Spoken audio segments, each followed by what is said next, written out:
शनिवार दिन राति चुपचाप एठारे रखी दिंतु 5टी गोलमरीच देखिए आपण को जीवनर समस्त कष्टरू मिलजिव मुक्ति। शनिदेव कृपारू आपण जीवन में हेब धनर वर्षा। जदि आपण जीवन में चलुवा समस्त समस्या कष्टरू मुक्ति पाइबाकू चाहूँगी आउ आपण चाहूँगी कि आपणकर भाग्य आपणकर साथ देउ तेबे आपण शनिवार दिन गोलमरीचर एही उपाय को करि नियंतु। जहाँ विषय आम वास्तुशास्त्र रे वर्णना अच्छी। ज्योतिष शास्त्र रे कुहा जाइछि गोलमरीच शनिग्रहर कारक वस्तु होता है। जदि आपणक जीवन में शनि दोषर कारणरू चिंतित अछंती, घरर वास्तुदोष ठीक नहीं, कौन सी बेमारी रे आपण किंबा आपणक परिवार सदस्य पड़िछंती, आपण बहुत धन रोजगार करुछंती हेले ताहा सब खर्च हो जाउछि, ताहाकू आपण संचय करि पारु नाहंती, आपणकर चालुथिबा व्यापार बंद हो जाइछि। तो बंधु माने एहा मानिकी चलतु कि एही सबुर कारण आपणक जीवन में शनिग्रहर कुप्रभावरू हेउछि। गोलमरीच शनिग्रहर कारक होता है। तेबे जदि आपण शनिवार दिन गोलमरीचर एही उपाय को करि नियंती तेबे आपणक जीवनरू एही सबु समस्या दूर होइजिवो। तो बंधु माने आपण माने एहा भाबुथिबे कि आमे कौनसी कार्य करिबा नाही, केवल एही उपाय को करिदेबा धन आपे आपे केउ आडू चली आसीबो। हेले बंधु माने एहा आपण माने मने रखंतु कौनसी बिना कार्य रे फल प्राप्ति होई नथाय। तेबे एही उपाय गुड़िकर फल सेतेबेले आपनकु प्राप्ति हेबो जेतेबेले आपण परिश्रम करुथिबे हेले आपणकु आपणक परिश्रमर सठिक मूल्य प्राप्ति हेउ नथिबो। आउ एहा आपणक शनिग्रहर कुप्रभावरू होता है। तो बंधु माने सही समय रे आपण माने एही उपाय गुड़ी को करिबा द्वारा आपणक भाग्य चमकी उठिथाए एवं आपणकु एही उपायर सठिक फल प्राप्ति मध्य होइथाए। आउ आपणकु अचानक धन प्राप्ति होइथाए, अचानक भल चाकरी मिल जाई पारे, आपणकर समस्त कष्ट समस्या दूर हो जाई पारे बा आपणकर अचानक भावरे बंद पड़िथिबा व्यापार भल चलिबाकू लागि पारे। जदि आपण चाहूँगी कि आपणक जीवन में एहीपरि चमत्कार हेउ तेबे आजिर एही वीडियो रे कुहा जाइथिबा उपाय को आपण करि नियंतु, जहाँ आपणकु गोलमरीच द्वारा शनिवार दिन करिवार अछि। आउ आपणक जीवन में देखिबे एक सकारात्मक ऊर्जार संचार हेबो। एही उपाय को करिबा परे आपणकु समस्त प्रकारर समस्यारू मुक्ति मिलजिवो। आउ आपण देखिबे प्रभु शनिदेवंक कृपारू केउ भली आपणकु आपणक जीवन में धन ऐश्वर्य सुख समृद्धि प्राप्त हेबो। बंधु माने ध्यान रखिबे गोलमरीचर उपाय शनिवार दिन करा जाए।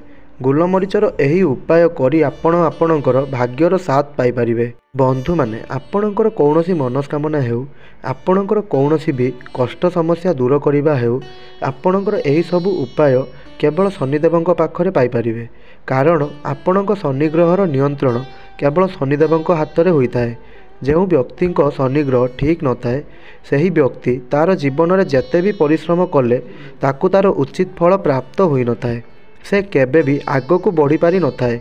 किंतु जदि कौनसी व्यक्तिर शनिग्रह मजबूत अच्छी आउ सही व्यक्ति भूल निर्णय भी नेउछि, से व्यक्ति सही भूल निर्णय ताकू अधिक फल बा अधिक मूल्य प्राप्ति होता है। एथिपाई आम धर्मशास्त्र रे कुहा जाइछि कि शनिदेवंक कृपा जो व्यक्ति को मिलता है सही व्यक्ति को कोटिपति बनवारे केही भी अटकाई पारिबे नाही। किंतु जदि कौनसी व्यक्ति उपरे शनिदेवंकर कुदृष्टि पड़ जाए तेबे से कोटिपति थिले मध्य भिकारी हो जाए। तेबे बंधु माने जदि आपणकु एही सब समस्यारू मुक्ति पाइबार अछि तेबे आजी एही वीडियो रे आपणकु गोलमरीचर एपरि 5टी उपाय कहबाकू जाउछि, जहाकू आपण करिबा द्वारा देखिबे आपणकर समस्त समस्या दूर होइजिवो। तो बंधु माने सही उपाय गुड़िक विषय रे जानिबा आगरू वीडियोटी को लाइक करी चैनल को सब्सक्राइब करि नियंतु। आउ कमेंट बॉक्स रे जय शनिदेव निश्चय लिखंतु। आउ एही वीडियो को ना केवल आपणक पई बरं आपणकर परिवारर सदस्य मानक पई संपूर्ण निश्चय देखंतु। प्रथम उपायटी हेउछि धन समस्यारू मुक्ति पाइबार उपाय। बंधु माने जदि आपण कौनसी करजर भार बुड़ी रही आउ जदि आपण बहुत अधिक धन रोजगार करुछंती हेले संचय करिपारु नाहांती, आपण बहुत चिंतित अछंती आउ आपण चाहूछंती कि आपण एही आर्थिक समस्यारू मुक्ति पाइबा पई, तेबे एही सबु समस्यारू मुक्ति पाइबा पई केवल 3टी शनिवार एही उपाय को करि नियंतु।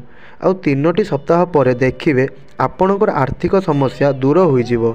ଆଉ ଏହି ଉପାୟକୁ ଆପଣ ସୂର୍ଯ୍ୟାସ୍ତ ପରେ କରିବେ।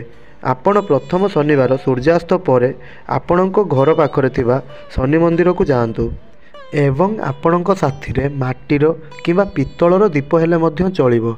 ଆପଣ ସେହି ଦୀପରେ ସୋରିଷ ତେଲ ଦେଇ ଶନି ମନ୍ଦିର ଯାଆନ୍ତୁ ଏବଂ ସେଠାରେ ସେହି ଦୀପକୁ ଜଳାନ୍ତୁ। ଆଉ ମନେ ରଖନ୍ତୁ ଦୀପଟିକୁ ଆପଣ ପୂର୍ବ ଦିଗରେ ଜଳାଇବେ। ଦୀପ ଜଳାଇବା ପରେ ଆପଣ ସେଠାରେ 11 ଥର ଶନି ଚାଳିଶାର ପାଠ କରନ୍ତୁ। ତାପରେ ଶନି ଚାଳିଶାର ପାଠ କରିସାରିବା ପରେ ଆପଣ ସେହି ଦୀପରେ 3ଟି ଗୋଲମରିଚ ପକାଇ ଦିଅନ୍ତୁ। ଏହି ଉପାୟକୁ ଆପଣ 3ଟି ଶନିବାର ପର୍ଯ୍ୟନ୍ତ କରିନିଅନ୍ତୁ। ଦେଖିବେ ଆପଣଙ୍କର ଧନ କରଜ ଯାହା ବି ସମସ୍ୟା ଥିବ ସେ ସବୁ ଦୂର ହୋଇଯିବ। ଦ୍ୱିତୀୟ ଉପାୟଟି ହେଲା ଘରର ସୁଖ ସମୃଦ୍ଧିର ବୃଦ୍ଧି ପାଇଁ। ଏହା ଏକ ଏପରି ଉପାୟ ଅଟେ ଯାହାକୁ ଆପଣ କରିଦେବେ ତ ଆପଣଙ୍କ ଘରର ସୁଖ ସମୃଦ୍ଧି ବୃଦ୍ଧି ହୋଇଥାଏ ଏବଂ ଏହା ସହିତ ଘରର ଉନ୍ନତି ମଧ୍ୟ ହୋଇଥାଏ। ଯଦି ଆପଣଙ୍କ ଘରେ କୌଣସି ନକାରାତ୍ମକ ଶକ୍ତି ଥାଏ ବା କାହାର ଖରାପ ନଜର ପଡ଼ିଯାଇଥାଏ ଯାହାଫଳରେ ଘରର ସଦସ୍ୟଙ୍କ ମଧ୍ୟରେ ସର୍ବଦା ଝଗଡ଼ା କଳି ହୋଇଥାଏ, ତେବେ ଏହିସବୁ ଦୂର କରିବା ପାଇଁ ଏହି ଉପାୟ। ପ୍ରତ୍ୟେକ ଶନିବାର ଦିନ ସୂର୍ଯ୍ୟାସ୍ତ ପରେ ଘରର ମୁଖ୍ୟ ଦ୍ୱାରର ବାହାରେ ଏକ ସୋରିଷ ତେଲର ଦୀପ ଜଳାନ୍ତୁ। ସୋରିଷ ତେଲର ଦୀପ ଜଳାଇବା ପରେ ଆପଣଙ୍କୁ ସେହି ଦୀପରେ ଏକ ଗୋଲମରିଚ ପକାଇବାର ଅଛି ଏବଂ ଗୋଲମରିଚ ପକାଇବା ପୂର୍ବରୁ ଆପଣଙ୍କୁ କେବଳ ଏତିକି କହିବାର ଅଛି, ଜୟ ଶନିଦେବ କି ଜୟ। ଏତିକି କହି ଆପଣ ଏହି ଉପାୟକୁ କରିଦିଅନ୍ତୁ। ପ୍ରତ୍ୟେକ ଶନିବାର ଏହି ଉପାୟକୁ କରିବେ, ଦେଖିବେ ଆପଣଙ୍କ ଘରେ ସୁଖ ସମୃଦ୍ଧି ବୃଦ୍ଧି ପାଇବାକୁ ଲାଗିବ ଏବଂ ଘରୁ ନକାରାତ୍ମକ ଶକ୍ତି ସବୁ ଦୂର ହୋଇଯିବ। ତୃତୀୟ ଉପାୟଟି ହେଲା ଶନି ଦୋଷରୁ ମୁକ୍ତି ପାଇବାର ଉପାୟ। ବନ୍ଧୁମାନେ, ଯଦି ଆପଣ ଚାହୁଁଛନ୍ତି ଶନି ଦୋଷରୁ ଆପଣଙ୍କୁ ମୁକ୍ତି ମିଳିଯାଉ ତେବେ ଆପଣ ଏହି ଉପାୟକୁ କରନ୍ତୁ। ବନ୍ଧୁମାନେ, ଶନି ଦୋଷରୁ କୌଣସି ଉପାୟକୁ କରିବା ଦ୍ୱାରା ମୁକ୍ତି ମିଳିପାରିନଥାଏ, ହେଲେ ଆମ ବାସ୍ତୁଶାସ୍ତ୍ରରେ କିଛି ଏପରି ଉପାୟ ଅଛି ଯାହାକୁ କରି ଆପଣ ଆପଣଙ୍କର ଶନି ଦୋଷକୁ କମାଇ ପାରିବେ।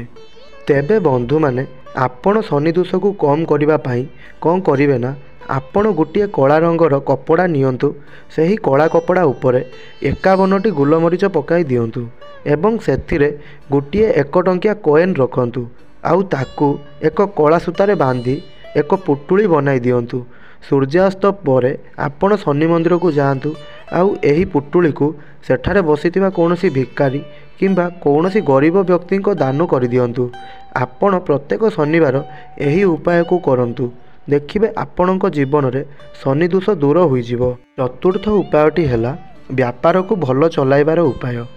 ବନ୍ଧୁମାନେ, ଯଦି ଆପଣଙ୍କ ବ୍ୟାପାର ବନ୍ଦ ପଡ଼ି ରହିଛି କିମ୍ବା ଆପଣଙ୍କ ବ୍ୟାପାରରେ ଲାଭ ହେଉନାହିଁ ତ ଏହାର ଅନେକ କାରଣ ହୋଇପାରେ। ଏହା ହୋଇଥାଇପାରେ କି ଆପଣଙ୍କ ବେପାରରେ କାହାର ଖରାପ ନଜର ଲାଗିଯାଇଛି, ନଚେତ୍ କୌଣସି ଗ୍ରହର କୁପ୍ରଭାବ କାରଣରୁ ଆପଣଙ୍କ ବ୍ୟାପାର ବନ୍ଦ ପଡ଼ିଯାଇଥାଇପାରେ। ତେବେ ଆପଣ ଏହି ଉପାୟଟିକୁ କରନ୍ତୁ। ଆପଣ ଆପଣଙ୍କ ଘର ପାଖରେ ଥିବା ଶନି ମନ୍ଦିରକୁ ଯାଆନ୍ତୁ ଏବଂ ଶନିଦେବଙ୍କ ସମ୍ମୁଖରେ ଏକ ସୋରିଷ ତେଲର ଦୀପ ଜଳାନ୍ତୁ ଏବଂ ସେହି ଦୀପରେ 2ଟି ଗୋଲମରିଚ ପକାଇ ଦିଅନ୍ତୁ। ଆପଣ ଏକ କଳା ରଙ୍ଗର କପଡ଼ା ନିଅନ୍ତୁ। ସେହି କଳା କପଡ଼ା ଉପରେ ଆପଣ 1 ମୁଠି ଗୋଲମରିଚ ପକାଇ ଦିଅନ୍ତୁ। ସେଥିରେ 1 ଟଙ୍କିଆ ଏକ କଏନ୍ ପକାଇ ଦିଅନ୍ତୁ ଏବଂ ସେହି ସବୁକୁ ଏକ ପୁଟୁଳି ବନାଇ ଦିଅନ୍ତୁ। ସୂର୍ଯ୍ୟାସ୍ତ ପରେ ଏହି ପୁଟୁଳିକୁ ନେଇ ଆପଣ ଆପଣଙ୍କ ବ୍ୟାପାର ସ୍ଥାନରେ ଯେଉଁଠାରେ ଟଙ୍କା ରଖୁଛନ୍ତି ବା ଟଙ୍କାର ଡ୍ରୟାରରେ ରଖିଦିଅନ୍ତୁ। ଏହି ଉପାୟଟିକୁ କରିଦେବା ପରେ ଦେଖିବେ ଆପଣଙ୍କ ବନ୍ଦ ପଡ଼ିଥିବା ବ୍ୟାପାର ଚାଲିବାକୁ ଲାଗିବ। ବର୍ତ୍ତମାନ ଜାଣନ୍ତୁ ଶେଷ ଉପାୟ। ଶେଷ ଉପାୟଟି ହେଲା ରୋଗରୁ ମୁକ୍ତି ପାଇବାର ଉପାୟ। ଯଦି ଆପଣଙ୍କ ପରିବାରରେ କୌଣସି ସଦସ୍ୟ ବହୁତ ଦିନରୁ ରୋଗରେ ପୀଡ଼ିତ ଅଛନ୍ତି, ଅନେକ ଚିକିତ୍ସା ପରେ ମଧ୍ୟ ତାହା ଛାଡ଼ୁନାହିଁ, ତେବେ ଆପଣ ଏହି ଉପାୟକୁ କରିନିଅନ୍ତୁ। ଏହି ଉପାୟକୁ ଆପଣଙ୍କୁ ମାତ୍ର 5ଟି ଶନିବାର କରିବାର ଅଛି। ଏହି ଉପାୟକୁ ଆପଣ ଦିନ କିମ୍ବା ରାତି ସମୟରେ ମଧ୍ୟ କରିପାରିବେ।